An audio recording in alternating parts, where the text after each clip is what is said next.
Mi nombre es Ana Cristina. Tengo 34 años y vivo en Medellín, Colombia. Es el año 2025 y por primera vez en mi vida voy a contar la verdad completa. La verdad que me obligaron a callar durante 15 años. La verdad que casi me mata de silencio. La verdad sobre cómo mi propia madre, la mujer que debía protegerme, me entregó como un cordero al matadero a un hombre que podría haber sido mi abuelo. Queridos míos, si creéis que conocéis el dolor, esperad a escuchar lo que viví. Porque hay heridas que solo una madre puede infligir, y cicatrices que solo el amor mal entendido puede dejar en el alma de una hija. Queridos míos, antes de comenzar esta historia que va a conmover vuestros corazones, ¿de qué hermosa ciudad nos acompañáis hoy? Dejad vuestro país en los comentarios y suscribiros ahora mismo, porque lo que vais a escuchar os va a estremecer el alma. Era 1999. Yo tenía apenas 8 años, y mi mundo se limitaba a las 4 paredes del Salón del Reino, y nuestra casa en el barrio La América. Despertaba cada mañana con el sonido de mi madre leyendo La Atalaya en voz alta mientras preparaba el desayuno. El aroma del café mezclado con el incienso que quemaba para purificar el hogar. El ruido de las páginas de la Biblia siendo pasadas con devoción casi obsesiva. Ana Cristina, hija mía, me decía cada día, recordá que somos diferentes. Somos el pueblo elegido de Jehová. Mi madre, Esperanza Morales, era una mujer de 45 años entonces, delgada como un junco, con el cabello siempre recogido en un moño perfecto y vestidos que cubrían hasta sus tobillos. Sus ojos verdes, que yo heredé, brillaban con una fe que rayaba en el fanatismo. Para ella, cada palabra de los ancianos era ley divina, cada enseñanza era incuestionable. Nuestra casa olía siempre a limpieza obsesiva y a páginas de revistas religiosas. Las paredes estaban adornadas únicamente con calendarios de los testigos de Jehová y fotografías de la familia espiritual, nunca fotos de celebraciones mundanas, nunca recuerdos de cumpleaños o navidades. ¿Crecisteis también vosotros en un hogar donde la religión controlaba cada respiración? Contadme en los comentarios. Se llamaba Ricardo Mendoza. Tenía 52 años cuando yo era apenas una niña de 12. Era anciano de la congregación desde hacía más de 20 años. Un hombre respetado, temido y venerado a partes iguales. Alto, de complexión robusta, con canas perfectamente peinadas hacia atrás y una barba gris que le daba un aire de patriarca bíblico. Usaba siempre trajes oscuros, impecables, y una corbata que cambiaba entre azul marino y burgundy. Su voz era profunda, autoritaria, el tipo de voz que hacía que todos en el Salón del Reino guardaran silencio cuando él hablaba. Hermano Mendoza es un ejemplo de santidad, decía mi madre cada vez que regresábamos de las reuniones. Fíjate cómo habla, hija mía. Fíjate cómo los demás lo respetan. Ese es un hombre temeroso de Dios. Para mí, a los 12 años, él era simplemente intimidante. Cuando me miraba durante las reuniones, sentía como si me estuviera evaluando, como si cada gesto mío estuviera siendo juzgado. Sus ojos pequeños y oscuros me seguían cuando caminaba por los pasillos del Salón del Reino. Viudo desde hacía 5 años, sin hijos, Ricardo Mendoza era el soltero más codiciado de la congregación. Las madres de las jóvenes lo miraban con esperanza. Los padres lo trataban con una reverencia que me daba escalofríos. Es un hombre próspero, susurraban las hermanas después de las reuniones. Tiene 3 casas en alquiler y un negocio de repuestos para carros. Cualquier muchacha sería bendecida al ser su esposa. ¿Conocéis a alguien así en vuestras congregaciones? Esos hombres intocables que todos veneran. Dejad vuestros comentarios. Fue un martes de marzo del 2010. Yo tenía 19 años y trabajaba medio tiempo en una papelería mientras estudiaba contabilidad en una academia nocturna. Llegué a casa como siempre, con el uniforme del trabajo, una falda azul hasta las rodillas y una blusa blanca, y encontré a mi madre sentada en la mesa del comedor con una expresión que no había visto jamás. «Ana Cristina, sentate aquí conmigo», me dijo con una voz extrañamente suave. «Tenemos que hablar de algo muy importante». El aroma de la cena, sancocho de gallina, llenaba la cocina, pero había algo en el aire que me hizo perder el apetito instantáneamente. Mi madre tenía las manos entrelazadas sobre la mesa y vi que temblaban ligeramente. «Hija mía», comenzó, evitando mi mirada. «El hermano Mendoza me buscó después de la reunión del domingo». Mi corazón se detuvo. No sabía por qué, pero algo en su tono me advirtió que lo que vendría después cambiaría mi vida para siempre. Él está interesado en vos. Para matrimonio». Las palabras cayeron como piedras en agua quieta. Por un momento, solo pude escuchar el tic-tac del reloj de pared y el ruido de la calle que entraba por la ventana abierta. «¿Qué?», susurré, sintiendo como si el aire se hubiera vuelto espeso. irrespirable. Es una bendición, Ana Cristina. Un hombre como él, fijándose en vos. Jehová te está bendiciendo. No olvidéis darle like si esta historia os está impactando tanto como a mí al contarla. No, mamá, no, no, no. Me levanté de la silla tan rápido que se volcó hacia atrás, haciendo un ruido seco contra el piso de baldosas. Mi madre me miró con sorpresa, como si no hubiera esperado esa reacción. ¿Cómo que no? Ana Cristina, sentate y hablemos como personas civilizadas. Tiene la edad de mi papá, grité, sintiendo las lágrimas quemándome los ojos. Tiene 52 años, mamá. Yo tengo 19. Y él es un anciano respetado, replicó ella, con esa voz que usaba cuando citaba las Escrituras. La diferencia de edad no importa cuando hay respeto y temor de Dios de por medio. Me quedé ahí parada, temblando, mirando a la mujer que me había dado la vida y sintiendo como si fuera la primera vez que la veía realmente. Sus ojos verdes, tan parecidos a los míos, me miraban con una mezcla de decepción y determinación que me helaba la sangre. Además, continuó, bajando la voz hasta convertirla en un susurro conspirador. Él me contó que ha estado orando por una compañera joven. Dice que Jehová le puso en el corazón que vos sos la indicada. ¿Y qué hay de lo que yo siento? ¿Qué hay de lo que yo quiero? La pregunta quedó flotando entre nosotras como una blasfemia. Mi madre cerró los ojos por un momento, respiró hondo, y cuando los abrió, ya no había suavidad en ellos. Ana Cristina, dijo con la voz fría como el acero, vos no sabés lo que querés. Tenés 19 años. Yo soy tu madre, y sé lo que es mejor para vos. ¿Cuántas de vosotras habéis escuchado esas palabras terribles? Yo sé lo que es mejor para ti. Contadme vuestra experiencia. Las siguientes semanas fueron una tortura psicológica que no le deseo ni a mi peor enemigo. Mi madre comenzó una campaña sistemática de convencimiento que involucraba a toda la congregación sin que yo me diera cuenta al principio. Hermana Esperanza me contó las buenas nuevas. Me dijo la hermana Carmen, una mujer mayor que siempre olía a talco y perfume barato. ¡Qué bendición tan grande para Ana Cristina! El hermano Mendoza es un regalo de Dios, añadió la hermana Patricia, mientras organizábamos las sillas antes de la reunión de jueves. Mi hija daría cualquier cosa por tener esa oportunidad. Cada comentario era como una gota de ácido sobre mi alma. Me di cuenta de que mi madre había convertido mi futuro en el tema de conversación de toda la congregación, y que todas esas mujeres, mujeres en las que había confiado, que me habían visto crecer, estaban celebrando lo que para mí era una pesadilla. El hermano Jiménez, otro anciano, me detuvo después de una reunión dominical. Su aliento olía a café y su sonrisa me daba náuseas. Ana Cristina, hijita, me dijo poniendo su mano pesada sobre mi hombro. El hermano Mendoza es un hombre muy espiritual. Jehová ve el corazón, y él ve que vos necesitas la guía de un hombre maduro. ¿Guía? Pregunté, sintiendo la bilis subiendo por mi garganta.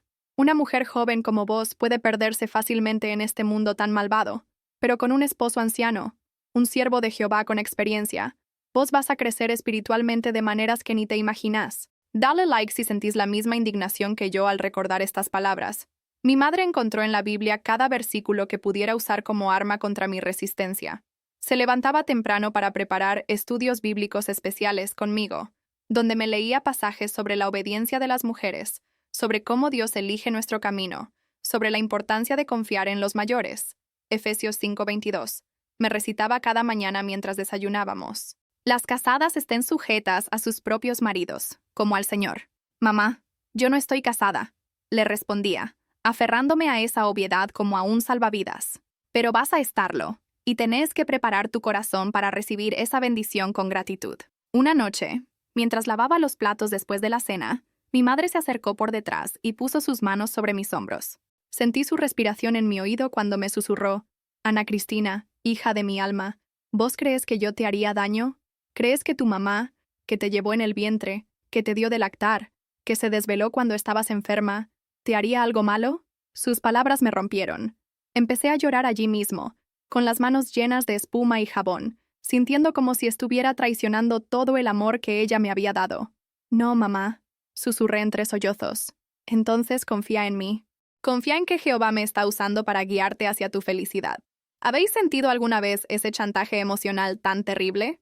Ese, si me amás, harás lo que te digo. Dejad un corazón roto en los comentarios si sabéis de qué hablo. Para abril del 2010, mi resistencia comenzó a debilitarse. No porque hubiera cambiado de opinión, sino porque el peso de toda la congregación, de mi madre, de los ancianos, Era demasiado para mis 19 años. Ana Cristina, me dijo el hermano Mendoza una tarde, después de una reunión de servicio del campo. Me había esperado en el estacionamiento del Salón del Reino, junto a su Toyota Prado blanco que siempre olía a ambientador de pino. Era la primera vez que hablábamos a solas, y sentí como si mis piernas fueran de gelatina. Él era tan alto que tuve que inclinar la cabeza hacia atrás para mirarlo a los ojos. Quería hablar con vos personalmente, dijo con esa voz profunda que hacía eco en el estacionamiento vacío. Sé que tu mamá te ha hablado de mis intenciones. No pude responder. Solo asentí con la cabeza, sintiendo como si fuera una niña pequeña siendo regañada. Quiero que sepas que yo no te voy a presionar, pero también quiero que entendas que Jehová pone las personas en nuestro camino por una razón. Se acercó un paso más y pude oler su colonia. Algo caro, adulto, que me recordaba a los consultorios médicos. Yo he orado mucho por esto, Ana Cristina, y cada vez que oro, Jehová me confirma que vos sos la compañera que Él ha elegido para mí. Hermano Mendoza, logré susurrar. Yo soy muy joven. Él sonrió entonces. Una sonrisa que me hizo sentir como si fuera un animalito atrapado. Precisamente por eso sos perfecta. Puedo moldear tu corazón, enseñarte a ser la esposa cristiana que Jehová quiere que seas. Suscribiros al canal ahora mismo porque esta historia apenas está comenzando y lo que viene os va a impactar aún más. Esa noche llegué a casa y encontré a mi madre esperándome con una taza de agua de panela caliente y una sonrisa que no llegaba a sus ojos. ¿Cómo te fue con el hermano Mendoza?, preguntó, como si hubiera estado esperando ese momento toda la tarde. Mamá, le dije, sentándome frente a ella en la mesa del comedor.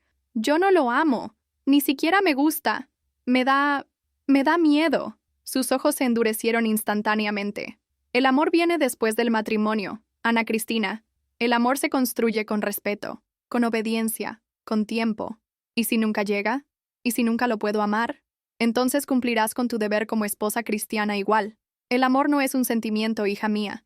Es una decisión. Me quedé callada, mirando las burbujas que subían en mi taza de agua de panela, sintiendo como si cada palabra de mi madre fuera una puerta que se cerraba en mi vida. Además, continuó con voz más suave, ¿qué vas a hacer si decís que no? ¿Quedarte soltera toda la vida? ¿Trabajar en esa papelería hasta que seas una vieja amargada? Sus palabras me golpearon como bofetadas. No porque fueran verdad, sino porque revelaban lo poco que ella creía en mí, en mis sueños, en mis capacidades. Yo quiero estudiar, le dije con la voz quebrada. Quiero terminar mi carrera, trabajar, tal vez viajar. Esas son fantasías mundanas, explotó, golpeando la mesa con la palma de la mano. Esas son ideas que el diablo te mete en la cabeza para alejarte del propósito de Dios. ¿Cuántas de vosotras habéis escuchado que vuestros sueños son ideas del diablo? Contadme en los comentarios. En mayo del 2010, mi madre me dio el ultimátum final. Era un sábado por la mañana. Estábamos preparando el almuerzo juntas, ella picando cebollas, yo pelando papas, cuando me soltó la bomba. Ana Cristina, el hermano Mendoza me pidió una respuesta definitiva. Mis manos se detuvieron sobre la papa que estaba pelando. El silencio se extendió entre nosotras como una herida abierta. ¿Y? Logré preguntar. Y yo le dije que para el próximo domingo tendríamos una respuesta. Mamá. No, me interrumpió, dejando el cuchillo sobre la tabla de picar. Ya hemos hablado suficiente. Ya te he explicado todo. Ya te he mostrado las escrituras. Ya has tenido tiempo para orar y reflexionar. Se acercó a mí, y por primera vez en semanas, vi lágrimas en sus ojos. Ana Cristina, hija de mi corazón, si vos decís que no, yo no sé qué va a pasar con nosotras. El hermano Mendoza es un anciano muy respetado. Si él se siente rechazado, humillado, ¿qué quiere decir eso?, pregunté, aunque ya sabía la respuesta. Quiere decir que tal vez nos tengamos que cambiar de congregación. Quiere decir que tal vez yo pierda mi posición como precursora. Quiere decir que tal vez nos vean como una familia problemática, rebelde. La amenaza estaba clara. Si yo decía que no, no solo arruinaría mi vida, sino también la de mi madre. Todo su mundo social, espiritual, económico, dependía de su buena reputación en la congregación. Vos sos mi única hija, susurró, tomando mis manos entre las suyas. Sos lo único que tengo en este mundo. No me obligues a elegir entre vos y Jehová. Queridos míos, ¿podéis imaginar el peso de esas palabras?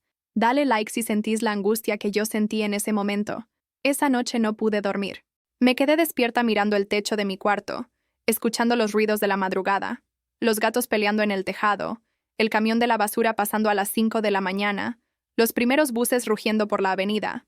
Pensé en huir, pensé en empacar una maleta y irme a otra ciudad, conseguir trabajo, empezar de nuevo. Pero a los 19 años, sin dinero, sin contactos fuera de la congregación, sin experiencia del mundo mundano, ¿a dónde iba a ir? Pensé en mi madre, en cómo había sacrificado todo por criarme sola después de que mi padre nos abandonara cuando yo tenía 5 años. Pensé en todas las noches que se quedó despierta cosiendo para otros para poder pagar mis estudios. Pensé en todas las veces que se privó de comer para que yo pudiera hacerlo. ¿Cómo podía traicionarla ahora? El domingo por la mañana, me levanté temprano, me bañé, me puse mi vestido más serio, uno azul marino que me llegaba hasta las rodillas, y me paré frente al espejo del baño. La muchacha que me miraba desde el reflejo tenía ojeras profundas, los labios pálidos y una mirada que ya no era la misma. Ana Cristina, me dije a mí misma en voz baja, después de hoy, ya no vas a ser la misma persona. Cuando bajé a desayunar, mi madre me esperaba con una sonrisa nerviosa y un plato de arepa con queso. ¿Ya decidiste?, me preguntó sin preámbulos. Cerré los ojos, respiré hondo y pronuncié las palabras que cambiarían mi destino para siempre. Sí, mamá. Acepto casarme con el hermano Mendoza. ¿Habéis tomado alguna vez una decisión sabiendo que era equivocada pero sintiéndoos sin opciones? Dejad vuestros comentarios. El hermano Mendoza no perdió tiempo. Esa misma tarde, después de la reunión dominical, pidió unos minutos para compartir una alegría con la congregación. Yo estaba sentada en la tercera fila, entre mi madre y la hermana Carmen, sintiendo como si todo fuera un sueño extraño, irreal. Veía las bocas de las personas moverse, escuchaba los murmullos de emoción, pero era como si estuviera viendo todo desde muy lejos. «Queridos hermanos», dijo el hermano Mendoza desde el podio, con esa voz que comandaba respeto automático, «quiero compartir con ustedes una bendición que Jehová ha puesto en mi vida». El salón del reino se quedó en completo silencio. Hasta los niños dejaron de moverse. Después de mucha oración y meditación en las Escrituras, he decidido pedirle a la hermana Ana Cristina Morales que sea mi esposa. Los aplausos estallaron como truenos. Vi cómo las hermanas mayores se daban codazos entre ellas, sonriendo como si hubieran presenciado un milagro. Los hermanos asentían con aprobación, algunos con expresiones de envidia mal disimulada. ¡Qué alegría!, gritó la hermana Patricia desde atrás. «Jehová bendiga esa unión». Mi madre me apretó la mano tan fuerte que me hizo daño, pero cuando la miré, vi lágrimas de felicidad corriendo por sus mejillas. «Mi niña se va a casar», susurró. «Mi niña va a ser la esposa de un anciano». Yo solo pude sonreír débilmente y asentir cuando todos me miraron, esperando alguna reacción. Por dentro, sentía como si algo dentro de mí hubiera muerto. No olvidéis suscribiros y darle like porque esta historia os va a partir el alma. Los meses que siguieron fueron un torbellino de preparativos, que se sentían más como los arreglos para un funeral que para una boda.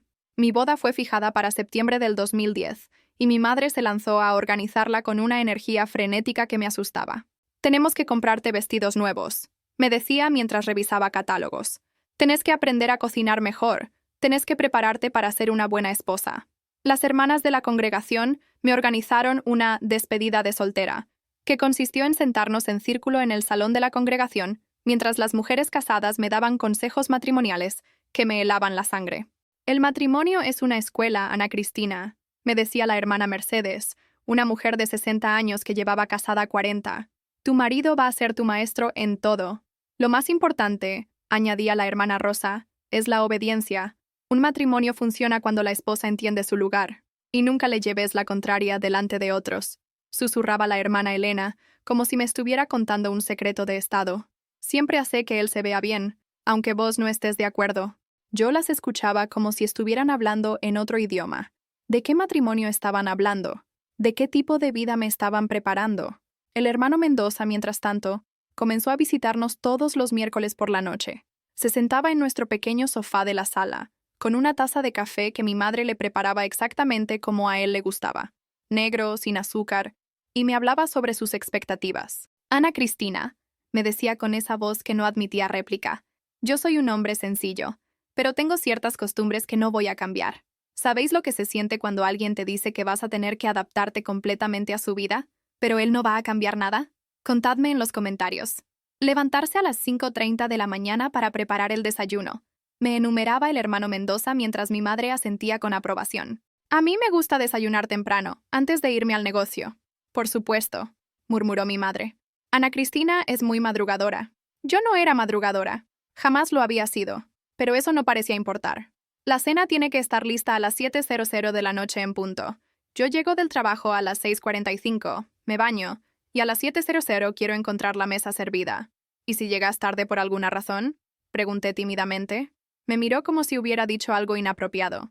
Yo no llego tarde. Soy un hombre de horarios fijos. Y mi esposa tiene que ser igual. La lista de reglas siguió creciendo semana tras semana. Nada de televisión durante la semana. Solo los sábados y domingos, y únicamente programas apropiados. Nada de salir con amigas sin su permiso. Nada de trabajar. Él me mantendría, pero yo me dedicaría completamente al hogar y al servicio a Jehová. Una esposa que trabaja fuera del hogar está descuidando sus deberes cristianos, me explicó una noche, mientras mi madre servía more café.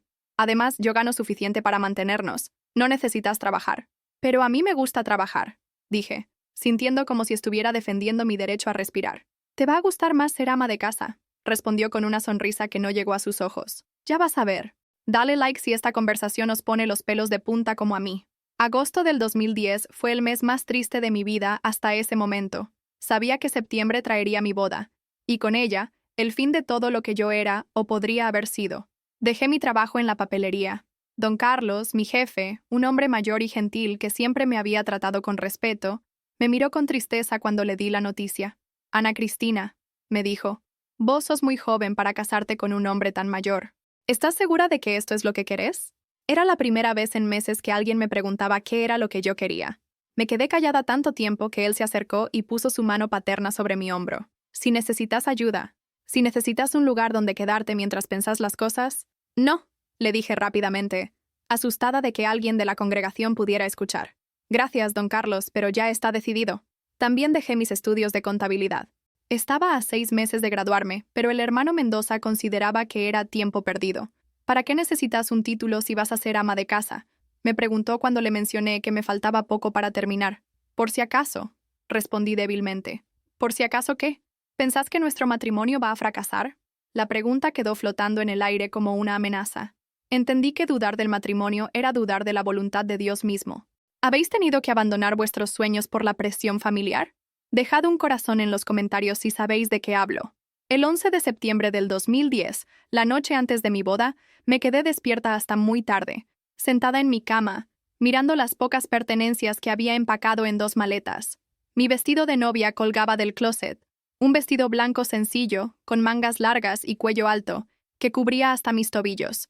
Mi madre lo había elegido porque era modesto y apropiado para una ceremonia cristiana. En mi mesa de noche tenía una foto mía del año anterior, en mi graduación del bachillerato.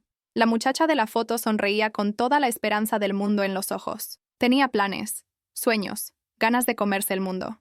Perdóname, le susurré a esa muchacha. Perdóname por no haber sido más valiente. Mi madre entró al cuarto sin tocar la puerta, como había hecho toda mi vida.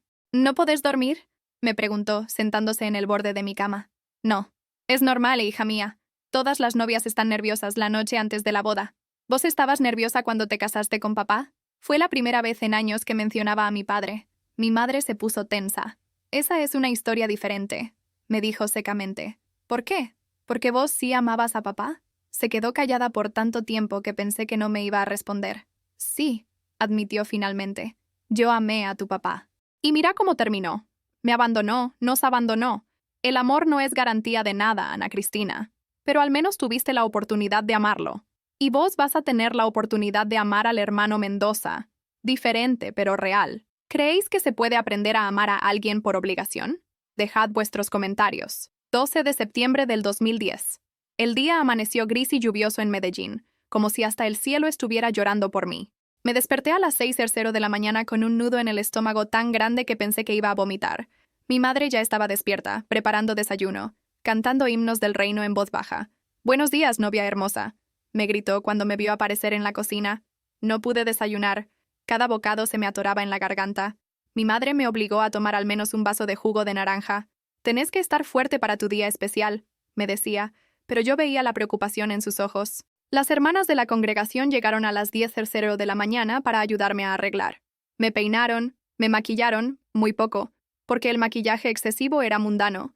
Me ayudaron a ponerme el vestido. Cuando me vi en el espejo, no reconocí a la muchacha que me miraba. Parecía una muñeca, una versión domesticada y apagada de quien yo había sido. «Estás preciosa», exclamó la hermana Carmen. El hermano Mendoza se va a sentir el hombre más bendecido del mundo. La ceremonia era a las 3:00 de la tarde en el Salón del Reino. A las 2:30 mi madre me tomó de las manos. «Ana Cristina», me dijo con los ojos llorosos, «sé que estás nerviosa, pero recordá que esto es la voluntad de Dios. Él nunca nos da más de lo que podemos soportar». Yo solo pude asentir. Ya no tenía palabras. Suscribiros ahora mismo porque lo que viene después os va a romper el corazón. El Salón del Reino estaba lleno. Parecía que toda la congregación había venido. Más gente de otras congregaciones. Amigos del hermano Mendoza que yo no conocía. El olor a flores, claveles blancos y rosas rojas, se mezclaba con el perfume de las hermanas y la colonia de los hermanos. Caminé por el pasillo central del brazo de mi madre, porque no tenía padre que me entregara, sintiendo como si fuera caminando hacia mi propia ejecución. Los murmullos de aprobación de los asistentes me sonaban como el zumbido de abejas en mis oídos. El hermano Mendoza me esperaba al frente, vestido con un traje negro impecable, una sonrisa de satisfacción en el rostro. Se veía como un hombre que acababa de hacer un buen negocio. El hermano superintendente, un hombre de 70 años con voz temblorosa, comenzó la ceremonia leyendo pasajes bíblicos sobre el matrimonio, sobre la sumisión de la esposa, sobre los deberes del marido. Ricardo Mendoza, ¿aceptás a Ana Cristina Morales como tu esposa para amarla y guiarla según los principios bíblicos? Sí, acepto. Su voz resonó firme y segura por todo el salón. Ana Cristina Morales, ¿aceptás a Ricardo Mendoza como tu esposo para obedecerlo y respetarlo según manda la palabra de Dios? El silencio se extendió por lo que parecieron horas. Sentí todas las miradas clavadas en mí, esperando mi respuesta. Vi a mi madre en la primera fila, con las manos entrelazadas y los ojos suplicantes. Sí, susurré tan bajo que el hermano superintendente tuvo que pedirme que repitiera. Sí, acepto, dije más fuerte, y las palabras me salieron como astillas de vidrio.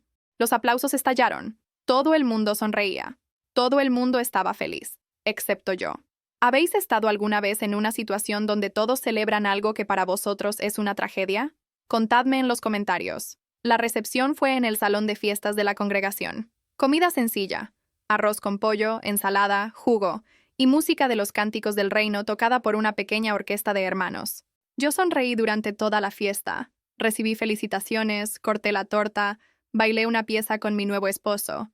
Pero por dentro me sentía completamente vacía, como si fuera un robot ejecutando una programación. «Estás radiante», me decían las hermanas. «¡Qué pareja tan hermosa!», comentaban los hermanos. «Jehová los bendiga», gritaban los ancianos. A las 8:00 de la noche, mi nuevo esposo me tomó del brazo.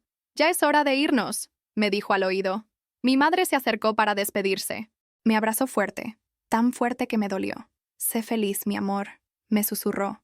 «Sé una buena esposa». El hermano Mendoza tenía una casa en el barrio Laureles, una casa grande de 2 pisos con jardín al frente y garaje para 2 carros. Era la casa más bonita en la que yo había estado jamás. Pero cuando entramos, se sintió como una prisión de lujo. «Esta es tu casa ahora», me dijo, encendiendo las luces. «Mañana te voy a enseñar dónde está todo. Cómo me gusta que estén las cosas organizadas». Me llevó al segundo piso, a lo que era nuestro dormitorio. Una cama matrimonial enorme dominaba el cuarto, con sábanas blancas perfectamente estiradas y almohadas acomodadas con precisión militar. «¿Querés cambiarte?», me preguntó, señalando hacia el baño. Yo había empacado un camisón blanco que mi madre había comprado especialmente para mi noche de bodas. Me encerré en el baño y me quedé ahí por lo que parecieron horas, mirándome en el espejo, tratando de reunir valor para salir. Cuando finalmente salí, él ya estaba en la cama, esperándome. Lo que pasó esa noche fue la muerte definitiva de la muchacha que yo había sido. Queridos míos, hay dolor que no se puede describir con palabras. ¿Entendéis de qué hablo? Dejad un corazón si sabéis. Los primeros meses de matrimonio fueron una lección brutal sobre lo que significaba ser una buena esposa cristiana. Mi vida se convirtió en una rutina rígida, controlada al minuto, donde cada desviación era motivo de corrección. 5:30 a.m. Despertar, ducha rápida, preparar desayuno. 6:00 a.m. Servir desayuno al hermano Mendoza, café negro, 2 tostadas con mantequilla, huevos revueltos. 6:30 a.m. Él se va al trabajo, yo lavo los platos, organizo la casa. 7:00 a.m. Estudio personal de la Biblia. Obligatorio. 8:00 a.m. Limpieza profunda de la casa. 12:00 p.m. Almuerzo sola, porque él almorzaba en el trabajo. 1:00 p.m. Preparación de la cena del día. 5:00 p.m. Ducha. Arreglarme para recibir a mi esposo. 6:45 p.m. Él llega. Yo sirvo algo de tomar. 7:00 p.m. Cena en silencio, porque él no era hombre de conversar durante las comidas. 8:00 p.m. Lavar platos, organizar cocina. 9:30 p.m. Tiempo familiar. Él leía la atalaya en voz alta. 10:00 p.m. A la cama. Los martes y jueves había reunión en el Salón del Reino.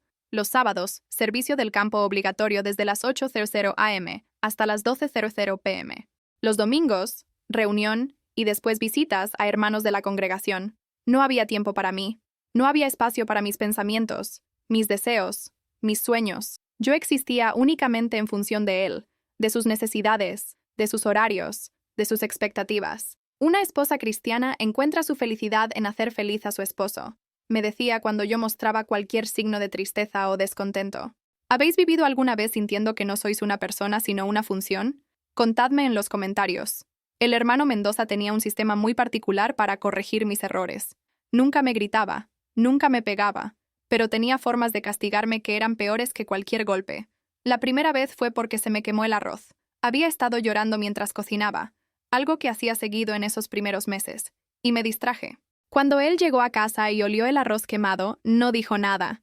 Se sentó a la mesa, probó la comida, hizo una mueca de disgusto, y se levantó. No tengo hambre, dijo simplemente, y se fue a acostar. No me dirigió la palabra durante 3 días. 3 días de silencio absoluto, como si yo fuera invisible en mi propia casa. Comía lo que yo preparaba, pero sin hacer comentarios. Respondía con monosílabos cuando yo le hacía preguntas sobre horarios o compromisos de la congregación. Al cuarto día finalmente me habló. ¿Aprendiste la lección? Sí, le respondí, aunque no estaba segura de cuál había sido la lección exacta. Bueno, no vuelva a pasar. Ese fue el patrón. Cada error, un plato mal lavado, una camisa mal planchada, una palabra fuera de lugar. Era castigado con días de silencio que me volvían loca.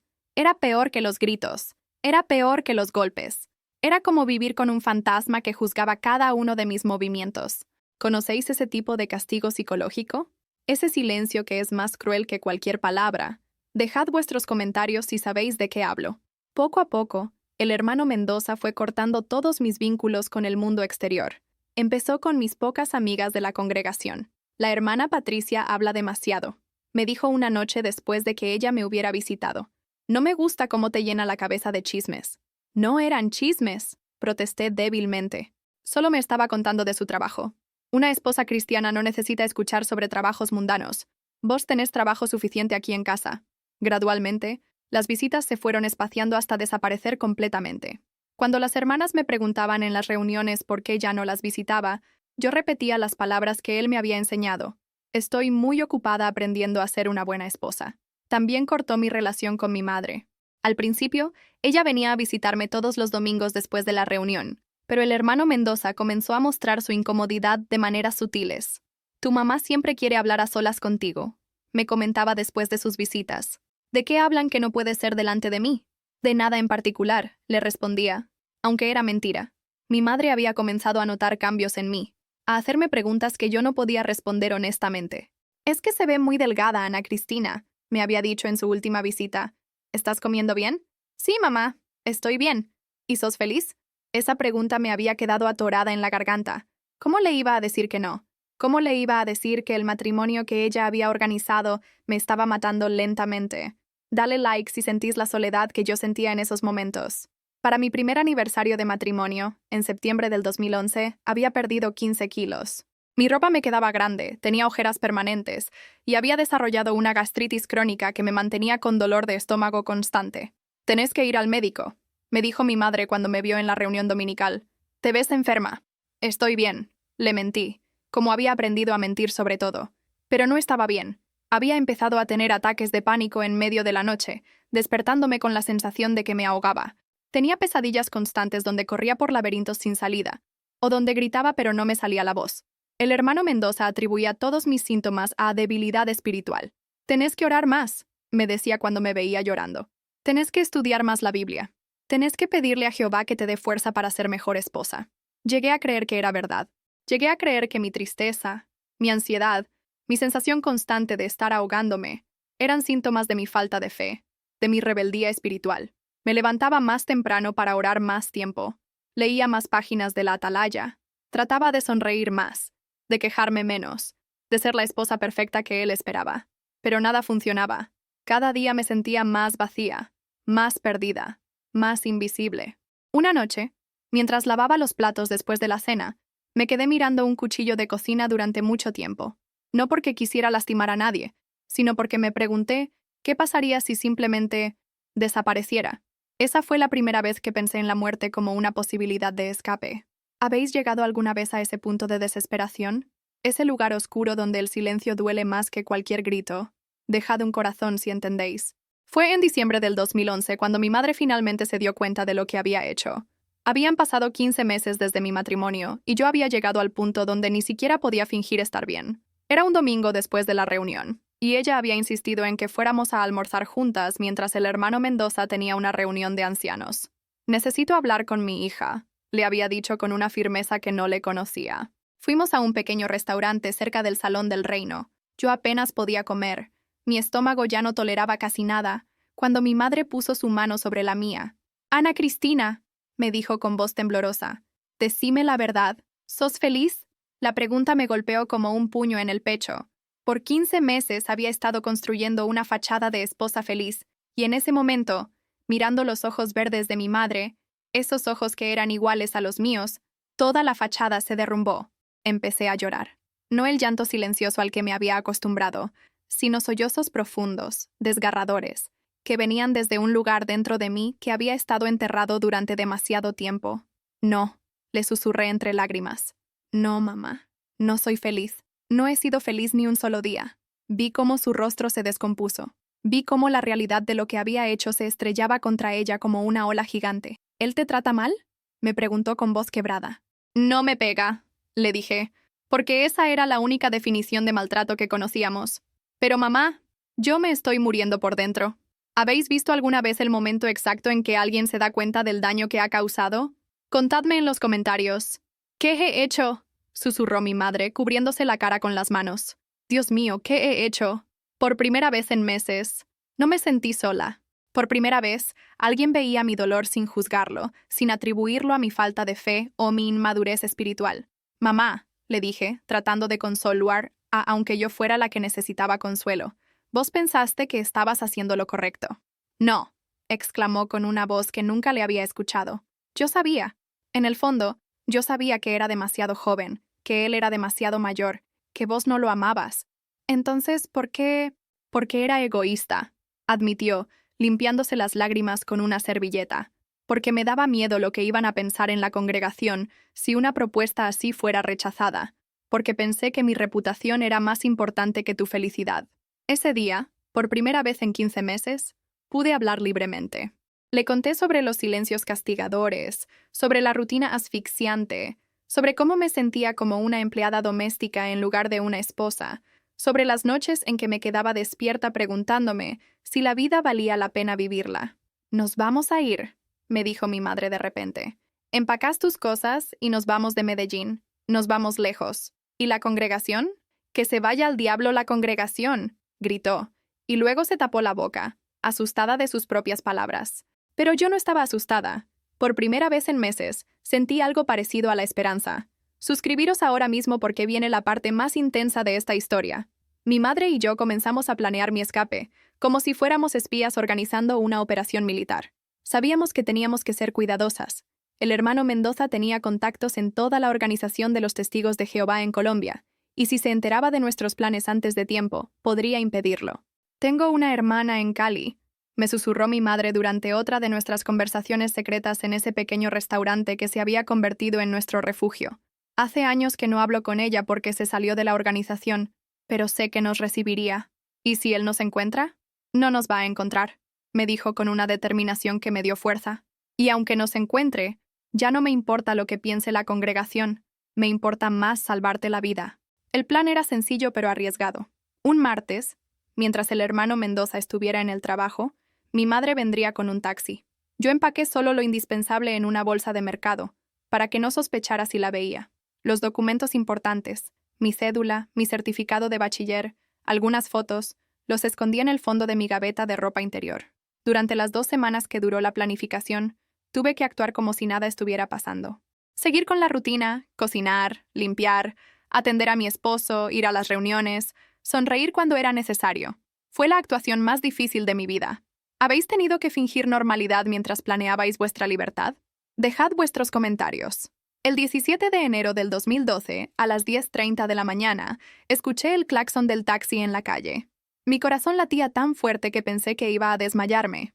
Tomé mi bolsa, eché un último vistazo a la casa que había sido mi prisión durante 17 meses y salí por la puerta principal.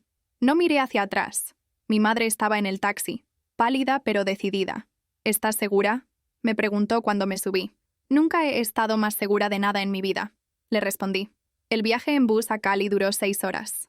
6 horas durante las cuales cada vez que parábamos en una estación, yo miraba por la ventana esperando ver la figura alta del hermano Mendoza buscándome, pero no apareció. Mi tía Rosario nos recibió con los brazos abiertos y lágrimas en los ojos. Era una mujer de 50 años que había salido de los Testigos de Jehová 10 años antes, después de divorciarse de un hermano abusivo. Bienvenidas a la libertad, nos dijo cuando bajamos del taxi frente a su casa pequeña pero acogedora en el barrio San Fernando.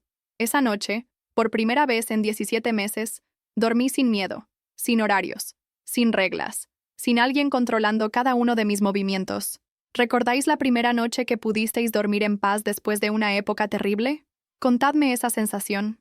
Al día siguiente, el hermano Mendoza llamó a mi madre al celular que acababa de comprar específicamente para que no conociera el número. Esperanza, le dijo con esa voz que yo conocía también, necesito saber dónde está Ana Cristina. Está donde debe estar, le respondió mi madre con una firmeza que me llenó de orgullo. Ella es mi esposa. Tiene el deber cristiano de regresar a casa. Su deber es ser feliz. Y con usted, nunca lo fue. La llamada terminó ahí, pero sabíamos que no sería la última. Los ancianos de la congregación comenzaron una campaña para recuperar a la oveja perdida. Llamaron a mi tía, visitaron a vecinos, incluso fueron a la casa de mi madre en Medellín preguntando por nosotras. El hermano superintendente nos envió una carta citándonos a un comité judicial para responder por el abandono del hogar matrimonial. ¿Vamos a ir?, me preguntó mi madre cuando recibimos la carta. No, le dije sin dudar. Nunca más voy a dejar que me juzguen por buscar mi felicidad. Fuimos expulsadas, o desasociadas, como ellos le decían, en febrero del 2012. Oficialmente, éramos apóstatas, rebeldes contra Dios, personas con las que ningún testigo de Jehová podía tener contacto. Para mí, fue el día que nací de nuevo. Dale like si entendéis que a veces la libertad tiene un precio, pero vale la pena pagarlo. Los primeros meses en Cali fueron difíciles, pero era una dificultad diferente. Era la dificultad de aprender a ser libre, no la de sobrevivir en una cárcel. Conseguí trabajo en una tienda de ropa, retomé mis estudios de contabilidad por las noches, y lentamente comencé a recuperar a la Ana Cristina que había perdido. Mi tía Rosario se convirtió en mi guía para navegar el mundo mundano, que siempre me habían pintado como peligroso y malvado. Descubrí que la gente del mundo podía ser amable, generosa, auténtica, que había bondad fuera de las paredes del salón del reino. La vida es tuya, Ana Cristina, me decía mi tía cuando me veía dudar sobre decisiones pequeñas. ¿Qué ropa ponerme? ¿Qué película ver? ¿Si salir con amigas del trabajo? Ya nadie puede decidir por vos. Poco a poco, los ataques de pánico fueron desapareciendo. Mi estómago se curó. Volví a ganar peso. Volví a sonreír. Y esta vez, las sonrisas eran reales. En diciembre del 2012, exactamente un año después de mi escape, me gradué de contadora. Mi madre y mi tía estuvieron en mi graduación, gritando mi nombre cuando recibí el diploma. Mi hija la contadora, decía mi madre con orgullo, y por primera vez en años, vi en sus ojos la madre que yo recordaba de mi infancia. ¿Habéis experimentado esa sensación de volver a ser quienes realmente sois? Dejad vuestros comentarios. El amor verdadero llegó cuando menos lo esperaba. En 2014, conocí a Carlos. Era compañero de trabajo en la empresa de contabilidad, donde había conseguido empleo después de graduarme. 6 años menor que yo, con una sonrisa que iluminaba cualquier cuarto, y una manera de tratarme que me hizo entender, por primera vez, cómo se suponía que era el amor. Al principio me daba miedo. Había estado tan programada para creer que el amor era obediencia, que cuando Carlos me trataba como su igual, como su compañera, no sabía cómo reaccionar. No tenés que pedirme permiso para salir con tus amigas, me decía cuando yo, por costumbre, le preguntaba si podía hacer planes. No tenés que cocinar si no querés. Podemos pedir comida o cocino yo, me decía cuando llegaba cansada del trabajo. Tu opinión me importa, Quiero saber qué pensás, me decía cuando tomábamos decisiones juntos. Tardé meses en creer que era real. Tardé años en dejar de esperar que apareciera su lado controlador, manipulador, abusivo. Pero nunca apareció. Carlos me amó de la manera que el amor debe ser: libre, respetuoso, basado en admiración mutua y no en dominación. ¿Sabéis la diferencia entre el amor real y la posesión disfrazada de amor? Contadme en los comentarios. En 2015, 3 años después de mi escape, el hermano Mendoza me encontró. Trabajaba en una oficina en el centro de Cali cuando la recepcionista me dijo que había un señor preguntando por mí. Cuando lo vi en el lobby del edificio, el miedo me golpeó como un puño en el estómago. Pero era un miedo diferente al que había sentido cuando era su esposa. Era el miedo de enfrentar mi pasado, no el miedo de vivir mi presente. Ana Cristina, me dijo con esa voz que una vez controlaba cada aspecto de mi vida. Necesitamos hablar. No hay nada de qué hablar, le respondí, manteniéndome a varios metros de distancia. Seguís siendo mi esposa ante Dios. Este capricho tuyo ha durado demasiado. Esas palabras, capricho tuyo, me dieron una fuerza que no sabía que tenía. Mi libertad no es un capricho, le dije, alzando la voz lo suficiente para que la gente en el lobby volteara a mirar. Mi felicidad no es un capricho. Mi derecho a decidir sobre mi propia vida no es un capricho. Vos necesitas la guía de un hombre. Siempre la has necesitado. Lo único que necesitaba era que me dejaran crecer, madurar, elegir. Y vos nunca me diste esa oportunidad. Se acercó un paso, con esa expresión intimidante que antes me paralizaba de terror. Si no regresas conmigo, vas a estar condenada para siempre. Jehová no perdona la rebeldía. Entonces que no me perdone, le dije, sintiendo como si finalmente hubiera encontrado mi voz después de años de silencio. Prefiero la condenación de tu Dios que la salvación en una vida sin amor. Se fue ese día, y nunca más volvió a buscarme. Dale like si sentís el poder de esas palabras tanto como yo al decirlas. En 2016, mi madre me pidió perdón oficialmente. Estábamos en la cocina de mi apartamento. Sí, mi apartamento, que yo había comprado con mi propio dinero, trabajando en mi profesión, preparando almuerzo juntas, cuando se detuvo de repente. Ana Cristina, me dijo, soltando el cuchillo con el que estaba picando cebolla, yo sé que te he pedido perdón antes, pero necesito decírtelo de una manera que quede clara para siempre. Mamá. No, déjame hablar, me interrumpió. Yo destruí tu juventud. Yo te obligué a casarte con un hombre que no amabas por mi cobardía, por mi miedo, por mi egoísmo. Yo te fallé como madre de la manera más terrible posible. Las lágrimas corrían por sus mejillas, pero esta vez no traté de consolarla. Necesitaba escuchar esto tanto como ella necesitaba decirlo. Pero lo que más me duele, continuó, es saber que yo te enseñé que el amor era obediencia. Te enseñé que ser mujer significaba desaparecer para hacer feliz a un hombre. Te enseñé que tus sueños no importaban. Sí, le dije, porque era verdad y necesitaba reconocerlo. Me enseñaste todo eso. ¿Podés perdonarme? Ya te perdoné, le dije abrazándola. Te perdoné hace mucho tiempo, pero gracias por reconocerlo. Ese día sellamos una nueva relación entre nosotras. Una relación basada en honestidad, respeto mutuo, y la comprensión de que el amor verdadero nunca exige el sacrificio de quien somos. ¿Habéis vivido esa reconciliación profunda con alguien que os lastimó? Contadme cómo se sintió. En 2018, Carlos y yo nos casamos. Fue una boda pequeña, en un jardín botánico en Cali, con 20 invitados que realmente nos amaban. Mi madre caminó conmigo hacia el altar, y mi tía Rosario fue mi madrina. Escribí mis propios votos. Carlos, me caso contigo porque me amas por quien soy, no a pesar de quien soy. Me caso contigo porque construiste conmigo una relación donde ambos somos libres de crecer, de soñar, de ser nosotros mismos. Me caso contigo porque me enseñaste que el amor real no controla, libera. Cuando pronuncié esas palabras, pensé en la Ana Cristina de 19 años que había sido forzada a decir sí, acepto, en un salón del reino. Pensé en todo el dolor que había vivido, en todos los años perdidos, en todas las lágrimas derramadas. Y me di cuenta de que todo había valido la pena si me había traído hasta este momento, parada frente al hombre que realmente amaba, eligiendo libremente comprometerme con él, siendo completamente yo misma. Suscribiros al canal porque necesito que me acompañéis hasta el final de esta historia. Hoy, en 2025, soy una mujer de 34 años, contadora exitosa, esposa feliz en un matrimonio elegido libremente, y sobreviviente de un sistema que quiso quebrarme pero no lo logró. Tengo mi propia oficina contable. Ayudo a mujeres que están saliendo de relaciones abusivas con sus trámites financieros y legales, y todos los días uso mi voz para contar mi historia, porque mi madre me obligó a casarme con un anciano de la congregación, pero mi voz ya no puede ser silenciada. Esta historia es para cada mujer que está viviendo lo que yo viví, para cada hija que está siendo presionada a sacrificar sus sueños por las expectativas religiosas de su familia, para cada esposa que se siente invisible en su propio matrimonio. Queridas mías, escuchadme bien. Vosotras no nacisteis para ser sombras de otros, nacisteis para brillar con luz propia. El amor verdadero no exige que os hagáis pequeñas, no exige que silenciéis vuestra voz, no exige que abandonéis vuestros sueños. El amor verdadero os celebra, os apoya, os da alas para volar más alto. Si estáis viviendo una situación similar a la que yo viví, quiero que sepáis que hay salida, que hay vida después del miedo, que hay amor después del control. No es fácil, duele, cuesta, pero vuestra libertad vale más que cualquier precio que tengáis que pagar por ella. ¿Cuántas de vosotras necesitabais escuchar estas palabras hoy? Dejad un corazón azul en los comentarios si esta historia os ha tocado el alma como a mí al contarla. Dale like si creéis que más mujeres necesitan escuchar testimonios como este. Suscribiros al canal para más historias de mujeres valientes que rompieron sus cadenas. Y dejad vuestros corazones en los comentarios si habéis sentido que esta historia era también vuestra historia. Porque mi madre me obligó a casarme con un anciano de la congregación, pero mi voz ya no puede ser silenciada. Y la vuestra tampoco tiene que serlo. Hasta la próxima historia, queridas mías. Recordad que sois más fuertes de lo que creéis y más valiosas de lo que os han hecho creer.